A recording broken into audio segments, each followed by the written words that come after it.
with Kelly and Whitey. I've heard a lot of stuff about Whitey I'm taking a Spanish class at Campbell Senior Center, and they all say, "You're fantastic." Hola. Hola, that's about all I know. I'm not doing very well at it. Thanks to everyone in the audience for coming out. As Howard mentioned, or as Margaret mentioned, we have Poetry for the People, the third Saturday reading series at Tsunami Book. This month we have Robert Lashley reading. He's fabulous. If you want a flyer, you can pick that up, or if you look on my website, you can find more information about that. And I'm going to start by reading from an anthology I published. This is Knotted Bond, Oregon Poets Speak of Their Sisters. And the poem is by Kim Stafford, A Prayer by the Tigress.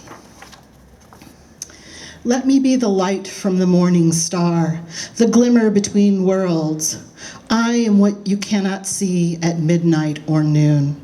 I'm the child in war, putting my candle in a paper boat at the call to prayer.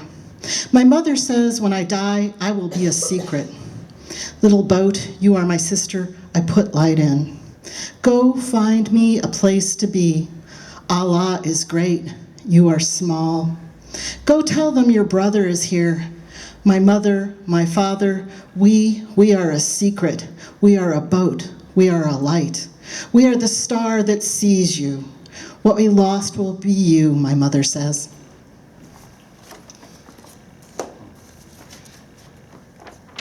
And this is a new poem, and I wrote it in response to other reading series. I fully agree to be recorded. This is just where the poem went, just so everybody knows. I am just asking for an accommodation, not to have my readings recorded about snapping, blogging, posting, Facebooking, chips, cameras, devices everywhere, stoplights in malls, pockets, purses, phones. Commonplace drones, a ceaseless signal jams my right to privacy. Yes, the struggle, the issue of people hearing me, my copyrighted intimate confessional, downstreamed, out of context, free, instant gratification, 24/7, words stolen. Consider the election, the alt-right repercussions, poets rounded up, censored, dead or exiled, our voices, our ability to speak the truth, to be witness. We will be jailed, disappeared. I have traveled this country. I have traveled this world. I know what I have witnessed. And this is from my book, Willingly Would I Burn. This is themed around math and science. I'm going to read a couple from here. If you have a daughter, teach her to fly. Bodies against the brink, accepting directives, a bruising shuffle. The torments of negative space, extractions, protocols, extermination, unchanging templates, veiled histories, amplifying, identifying DNA sequences. Proof of death isn't what it used to be. It's all so obvious, the larger truth. Logomachy.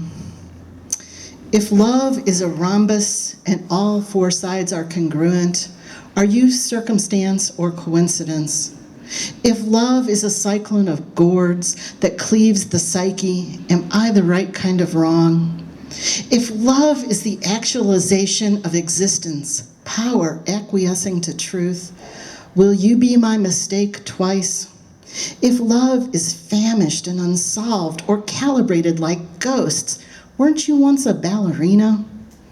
If love is not just for beginners, if love is quirky like a vixen, if love is also orthogonal, if it isn't noise, if it's raining, if you'll disappear inside it, you must remember, is it best to say less?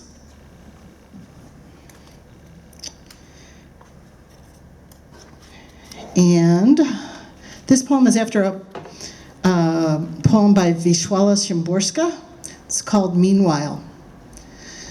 1 out of 8 will, someday, younger, older. It may develop, it has developed. It developed, but not in you. You are not the one because you are still young, because no mother, no daughter, no sister developed it. because you never had it, because your weight is normal, because you don't drink much, because you had a child, because you had a child before 30, because you are a male. Fortunate you had your period after you were 12, menopause before 55, normal genes, a good diet, non-smoker, mindful meditation. For those fortunate monthly self-examinations. What would happen if you were the 12.5% of the population, the 1 out of 8? Where does the math begin? Acquaintances, second cousins twice removed, checkout clerks, drive-through tellers, dental hygienists, that woman at the dog park, are they a part of your count? A myriad of technicalities juxtapose your heart. You, me.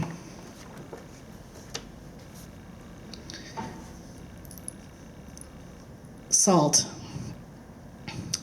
Soaking in a tub braided with lemon verbena, arnica salt, bath salts. A storm rolls in, crashes into the ocean. A gust ambers a seagull, freezes it in time. My toothbrush has broken. You are asleep some otherwhere, a pillar of the community, an old wound scabbing over. Arnica in a cut causes scarring.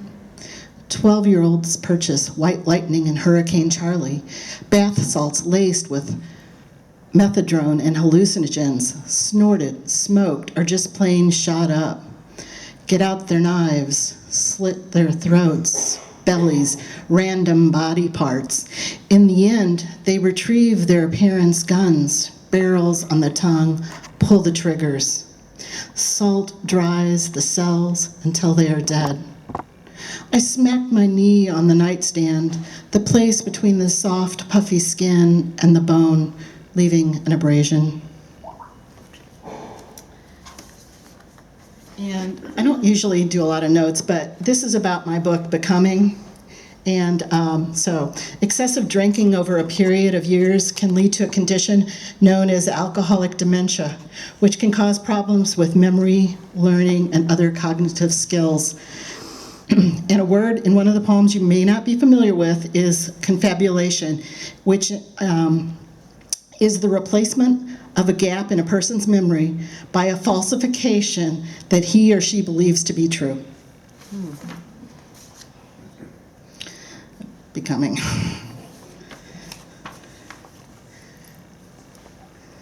When did she become so unlike other people? 1. Was it all the beer my sister burned through, all the methamphetamines? Was it her broken bones, slip and falls, cover-ups, exes? 2. Was it that 3 a.m. call from my 12-year-old niece, having had to call the paramedics twice, finally forcing her mother into the ambulance, lamenting of chest pains, of no insurance, sure death? 3. After I fly to Missouri, after blood work, brain scans, sedations, MRIs, hushed words, cortical atrophy, psychotic break, severe memory loss, alcohol-induced dementia.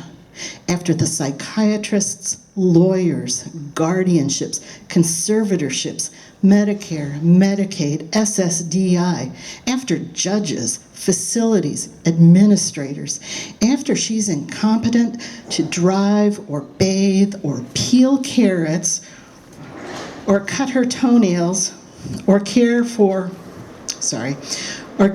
either cat or feed her 12-year-old daughter. 4. Drowned rats, her pool fetid. 5.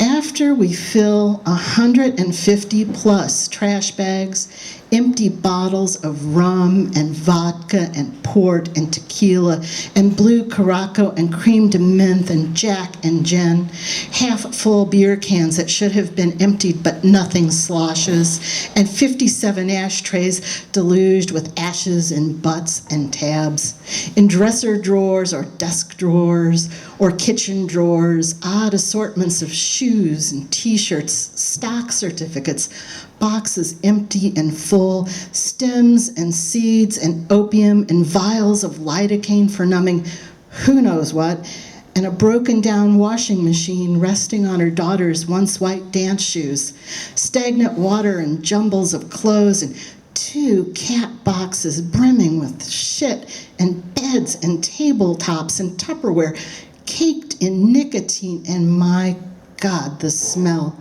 the layers, the years, the house, and all it contains, shrouded in dust like fallout, like neglect. After we gather our friends and hunker down, undertake an estate sale, there are bills to be paid after all. Still life with bottles. Through a series of mishaps, he comes home early to get a start on the weekend. The sitter abandons us to our father. Records fly across the basement, shattering except for Herb Alpert and the Tijuana brass bands, whipped cream and other delights, stuck on repeat. His nails lacerate knotty pine panels. He growls low and deep, and we creep silently down unlit stairs, peek around the corner as the phone is wrenched from the wall to listen to the gurgle and smash of long-necked bottles.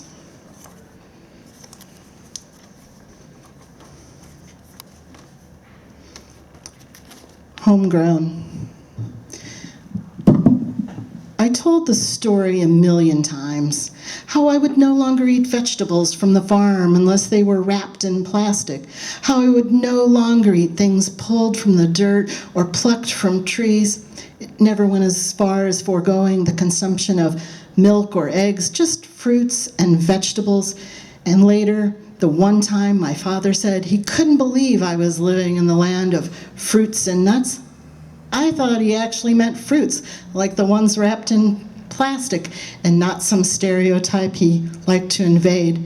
And I was disappointed, but not surprised when I figured it out. Nor, I suppose, was my father surprised when I grudgingly gave in to the tomatoes, cucumbers, carrots, thorny blackberries wrestled from the earth.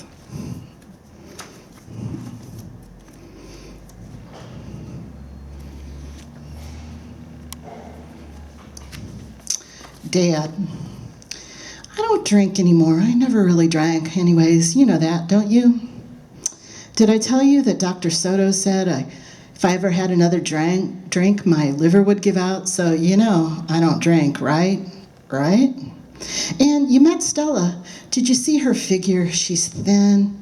I met her on the Titanic. When I went out to see it raise, that is. She was there at this cruise with her brother Richard. She's so classy, she wouldn't even come to visit until I sent her copies of all those papers Janet sends every month. She's a looker, that Janet is. Yes, from the trust, just to prove I'm not some loser. She's smart and she has a job at a bank, and she loves to cook, just like your sister. Her favorite dish is spaghetti, mine too. She's coming to visit, you know. I'm putting Mildred in a nursing home. I can't. She needs to be in a home, and Stella's coming to visit. Do you think your sister would clean up my room so's we? Stella's got quite the figure, girlish.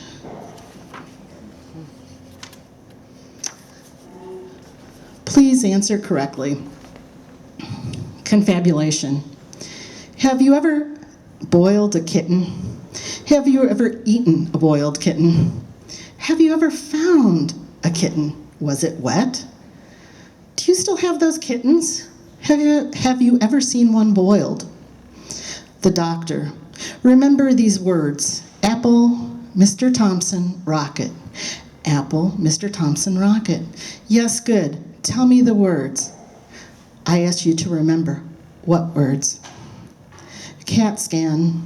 I was lying there and I went into a tunnel. There was a bright light, so I thought, well, shouldn't there be a guardian or someone to, let me in or not?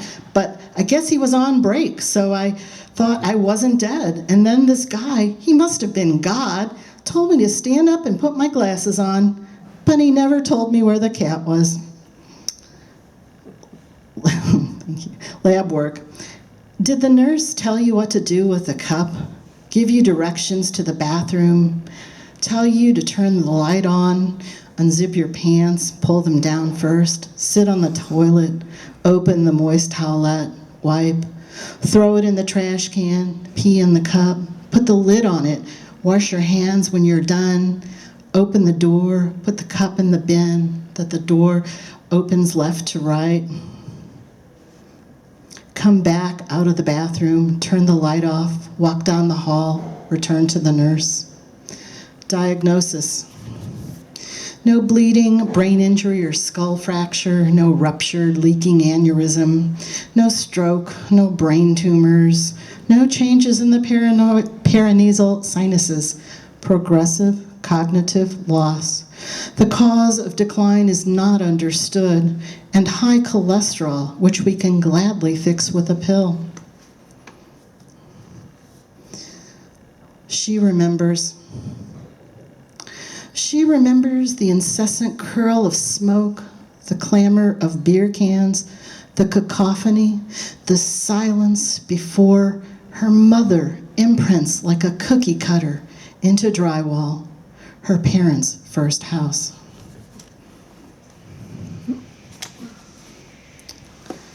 What the heart knows. Alzheimer's blossoms the way a branch grows towards the light, unbending her mileage. Vertical slopes, unaccountable distractions, windprints, crossing the room, a knock on the door, which she later decants. Dimmed but not lost, all nightmares given flesh. She did not fit in well with her life. Mother's Day. When my daughter calls, will I lie when I don't even know what to say? Take the doves, the dark woods you mistake for serenity. Each morning closes another door, a trap tilting towards the moon's unseen phases. And the past is the answer, not worth pursuing. And this is the 3-poem warning. So, there you go. Almost done. Driving through wetlands. Two sisters glide down the highway. Will it hurt? Not today. Sisters off-key loud, merge Petulia Clark, past present. Forget all your troubles, forget all your cares. Two great white egrets ease into river sky, meld into shadow sun. And tomorrow would have been my mother's birthday, so this is for her. Eventually, there is silence. Baby lies coiled in the crook of my arm, nuzzling my face, each breath a bit uncertain. Her paw on my face, she slows into sleep.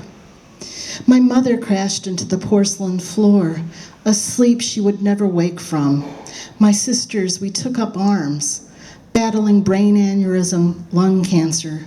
We were young and assuredly uncertain. We did all that could be done, undone, everything uncertain. Fired doctors, painted toenails, lied, and still she died in a fitful sleep.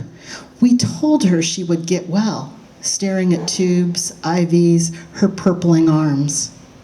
My arm snuggles you in, tight, listening for each inhalation, exhalation, uncertain of sleep. Reunions.